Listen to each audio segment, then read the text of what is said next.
बहुत अच्छा। मैं एक्चुअली धुबड़ी में दूसरी बार आया हूँ। अच्छा। बहुत साल पहले मैं धुबड़ी में आया था, तब भी सीमांत चेतना मंच का ही कार्यक्रम था। लेकिन आज इतने सालों बाद आया हूँ तो धुबड़ी में बहुत परिवर्तन दिखाई दे रहा है, और विकास की दृष्टि से भी, वैसे भी, और अन्य स्थानों पर जाने का अवसर भी मिला। पहली बार जब आया था तो बहुत ज़्यादा घूम नहीं सका था, इस बार आया हूँ तो। और एक बहुत अच्छा कार्यक्रम सीमांत चेतना मंच ने आयोजित किया है, देश के बॉर्डर सिक्योरिटी को लेकर, नेशनल सिक्योरिटी को लेकर, देश के कल्चर को लेकर। मुझे लगता है सारे देश के लोग इसमें इन्वॉल्व हैं, और देश की जो पहचान है, देश की मूल पहचान जो है, उसको सुरक्षित रखने के लिए। लेकिन देश की मूल पहचान को सुरक्षित रखने का अर्थ ये नहीं है कि हम एक स्टैग्नेशन आ गया है। देखिए, ये संस्कृति की विकास यात्रा है, जो निरंतर चलती रहती है। अब आपसे कोई पूछे कि भाई आप किस स्टेज पर हो, जहाँ से शुरू हुई है उससे लेकर 2022 तक आप कंटिन्यूटी में जुड़े हुए हो। पहला पोर्शन भी आपका है, आपका पोर्शन भी आपका है। कंटिन्यूटी ही इस देश की सबसे बड़ी खूबसूरती है। और दूसरा, मैंने कहा भी कि जो सीमाएं नेचुरल होती हैं वहाँ लड़ाइयाँ कम होती हैं। जो सीमाएं अननेचुरल होती हैं तो वो नेचर के अगेंस्ट है। भाई, जो भी नेचर के अगेंस्ट काम करोगे तो थोड़ा बहुत फिर उसका नुकसान तो उठाना ही पड़ेगा। कई बार लोग कहते हैं कि नेचर कहती है भाई इस प्रकार की चीज़ मत खाओ, और आप कहते हैं नहीं खाएंगे तो फिर शरीर में गड़बड़ होगी। तो भारत की सीमाएं जो हैं, ये मोटे तौर पर नेचुरल सीमाएं हैं। तो जब इसमें गड़बड़ हुई, नॉर्थ ईस्ट में भी हुई, नॉर्थ वेस्ट में भी हुई। आपने भाषण में बोला अंद्राब से आए हुए हैं, बुखारा से आए हुए हैं, वो ओपनली कहते हैं, कुछ बातें थोड़ा है। दूसरा, मध्य एशिया के तुर्क, और तीसरे मुगल मंगोल। इनकी पॉपुलेशन टोटल 5% है इंडिया में। 95% तो हम ही हैं, लेकिन बदकिस्मती से 95% की जो लीडरशिप है वो इन 5% के हाथ में है। अच्छा। एमएलए इनके चुने जाते हैं। पॉपुलेशन मेरी है 95%, और आईएएस इनका जाता है, एमएलए इनके चुने जाते हैं, एमपी इनके चुने जाते हैं।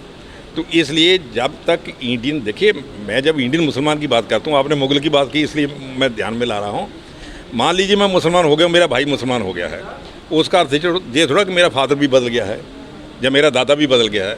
फोर फादर तो मेरे वही हैं। जब कोई ये कहे कि अब आप मुसलमान हो गए हो इसलिए फोर फादर को रिजेक्ट करो, ये बहुत बड़ी गड़बड़ होती है। जब देश की हिस्ट्री को हम रिजेक्ट, ये कौन कहता है? मैं तो नहीं, यदि मैं मुसलमान बना हूँ तो हो गया ना, ये रिजेक्ट माई फोर फादर्स। लेकिन जो एटीएम है, they have nothing to do with the history of India. वो तो हमलावर थे, हमला करके आए थे, तो वो they are stressing that we should reject our forefathers. मुझे लगता है जो 95% हम जो कन्वर्टेड लोग हैं, हमें अपनी हिस्ट्री से जुड़ना चाहिए। जो आपने कहा ना कि हिस्ट्री से जुड़ना चाहिए। देखिए, सब बीमारियों की जड़ यही है, इतिहास से जुड़ना। लेकिन मैं उसमें एक और प्रोवाइडेड दैट लगा देता हूँ, जुड़ने का अर्थ खड़ना नहीं होता, यात्रा चलती रहती है। अब भाई, घर में बच्चा है, आप 15 साल बाद घर में गए, बच्चा हो गया 20 साल का। अब घर वालों को ये नहीं पता चला ये कब बड़ा हो गया। उनके भले मानसों को पूछो कि आप कहेंगे भाई साहब बच्चा बहुत बड़ा हो गया, वो कहते हमें तो नहीं लगा, क्योंकि वो धीरे धीरे बढ़ता है। तो हिस्ट्री का पुराना पोर्शन भी हमारा है, आगे यात्रा भी चलती रहती है। पुराने का मतलब ये नहीं हम रुक जाए वहाँ। एक बार यात्रा कंटिन्यूटी में चलनी शुरू हो जाएगी तो सब समस्याएं हल हो जाएंगी। क्योंकि सीमा सुरक्षित है, उसका एक ही मैं समझ जो पैरामीटर यदि देखना चाहिए कि देश के लोग उसके प्रति कितना संकल्पित हैं। संकल्पित तभी होंगे, जैसे मैंने कहा कि धरती को धरती न मानकर धरती माँ मानेंगे तो संकल्प ज़्यादा गहरा होगा। केवल मिट्टी मानेंगे या ज़मीन मानेंगे फिर तो कई बार होता है कि भाई जम्मू कश्मीर के इतने से पाकिस्तान को दे दो, क्या फ़र्क पड़ता है?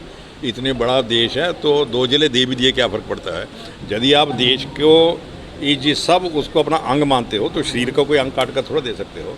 इसलिए जहाँ तक सीमाओं की सुरक्षा का प्रश्न है, मुझे लगता है कि भारत इसके लिए संकल्पित है, और देश की सीमाएं सुरक्षित हैं, और सरकार भी इसके लिए संकल्पित है। पहले जैसे मैंने कहा, देखिए, बहुत डिपेंड करता है कि जिनके हाथ में पावर है उनका मानसिकता क्या है। सर, आपने अपने भाषण में 100% आना चाहिए। भाई, आप बाकी बात छोड़ो, लचित बड़फुकन का कितना बड़ा कंट्रीब्यूशन था।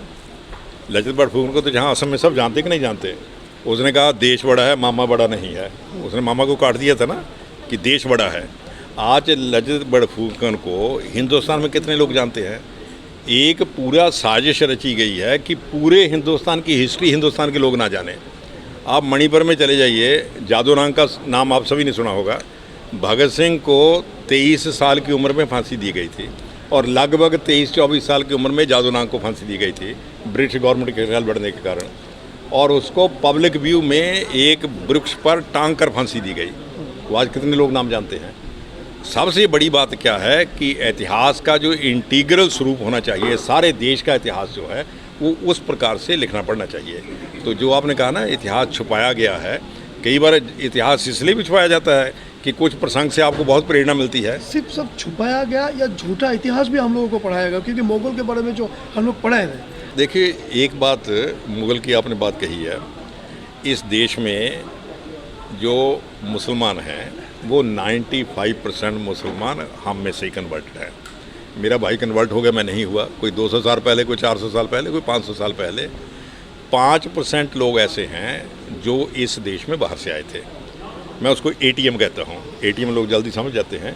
ए यानी अरब, जो अरब से आए, और फिर वो लिखते हैं अपने नाम के साथ कि हम वहाँ के, हम जहाँ के नहीं हैं, हम अरब के हैं। आपने नाम सुना होगा गिलानी, गिलानी गिलान से आए हुए हैं, हमदानी हमदान से आए हुए हैं, खुरासानी खुरासान से आए हुए हैं, अंदराबी अंदराब से आए हुए हैं, बुखारी बुखारा से आए हुए हैं। वो ओपनली कहते हैं, कुछ बातें थोड़ा है। दूसरा, मध्य एशिया के तुर्क, और तीसरे मुगल मंगोल। इनकी पॉपुलेशन टोटल 5% है इंडिया में। 95% तो हम